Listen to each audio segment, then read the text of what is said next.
janë parë disa avion luftarak duke e kaluar në Tiranë. A duket se lufta është më afër se kur? Fare, në Shqipëri jo.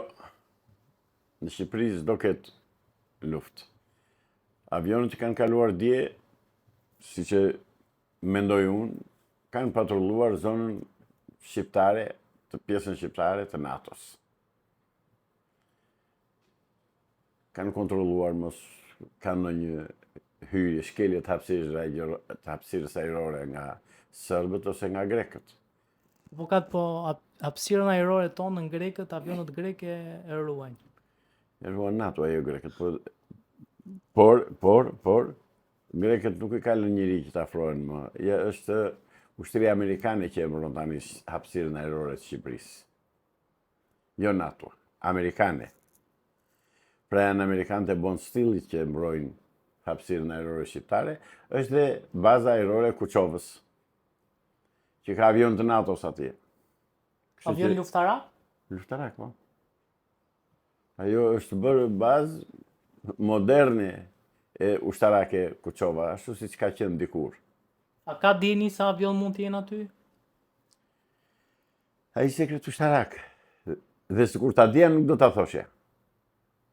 Ndërsa lidhur me ne fatmirësisht, lavdi Zotit, kemi bazën e Bond Stilit, bazën amerikane në Kosovë, e cila do t'i mbrojë të tëra hapësirat shqiptare kudo që janë. Malizi, Kosovë, Shqipëri, Maqedoni.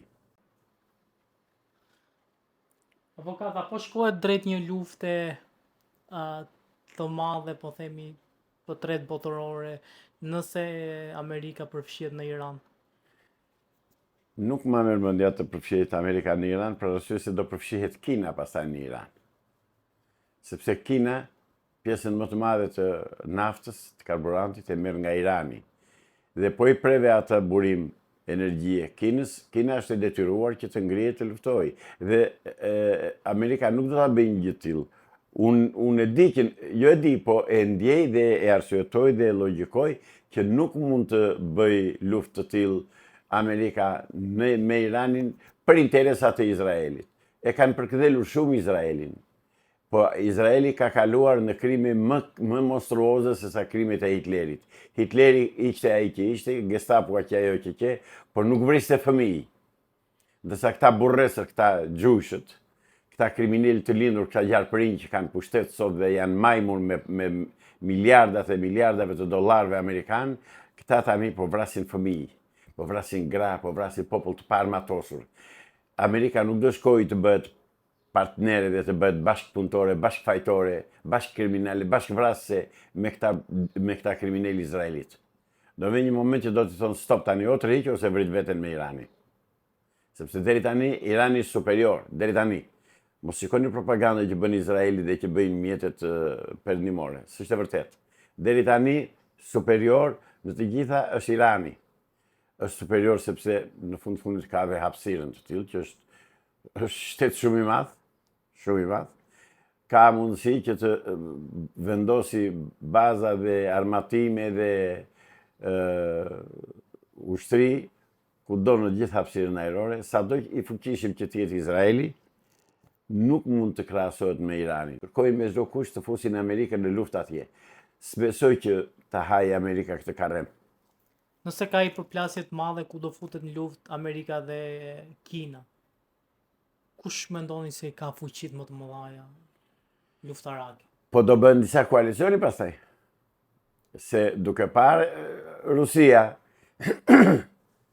që Amerika mund të dalë i fortë, do bashkohet me Kinën. Kanë dhe Korenë.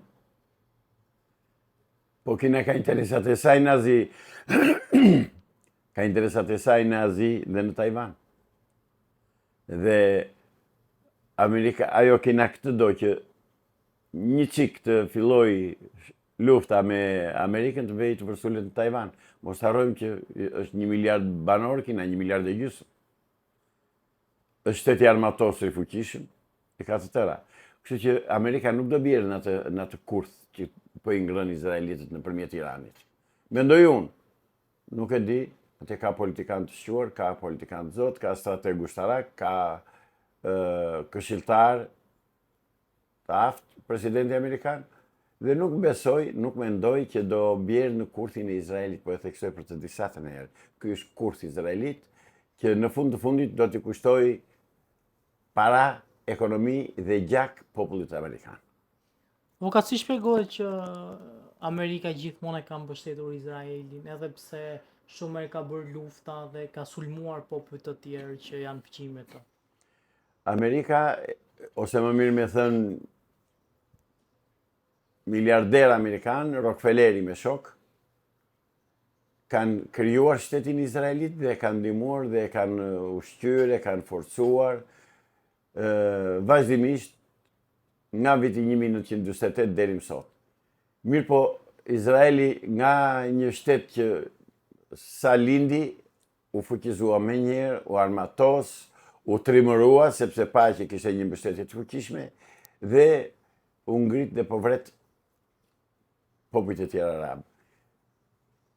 Kjo ngritje e Izraelit, kjo luftë që po bën Izraeli, pa dyshim që do t'i bashkojë të gjithë popujt arab kundër tij. Dhe Amerika nuk ka asnjë lloj interesi që të kundërvihet kundër gjithë popujve arab. Janë nisur dhe po shkojnë me qindra mijëra njerëz, me grupe të mëdha, me konvoj të mëdha, nga Egjipti nëpërmjet Sinait shkojnë në Izrael. Sepse shkojnë për të mbrojtur dhe për të shpëtuar nga genocidi, nga shfarosja që po i bën krye kriminali aktual sot në botë, që ka kaluar dhe krimeve të Hitlerit, dhe krimeve të Stalinit, dhe krimeve të Miloševićit në Kosovë, Netanyahu. Netanyahu përfundimisht do vejnë në bankën e të akuzuarve në gjykatën e drejtave, në gjykatën evropiane të drejtave të njeriut. Do vej si vrasës, si njeri që ka ushtruar genocid në një popullsi arabe të pambrojtur, tek gratë dhe tek fëmijët. U deklaruan, në fillim dhe deklaruan që ne do luftojmë kundër kësaj organizatës për qëllimin e Palestinës, apo të organizatave tjera që luftojnë në Gaza dhe në Palestinë për qëllimin nga izraelitët. Tani ata kanë kaluar në një sulm qinjerëzor, shtazarak, banditesk, kriminal, që nuk matet, nuk llogaritet. Pra, të kthehemi tek ajo pyetja që më drejtuat që në fillim. Nuk besoj se Amerika do bjerë në kurthin Izraelit. Vetëm të jetë në një veprim, në një çmenduri, pastaj nuk di se çfarë të them.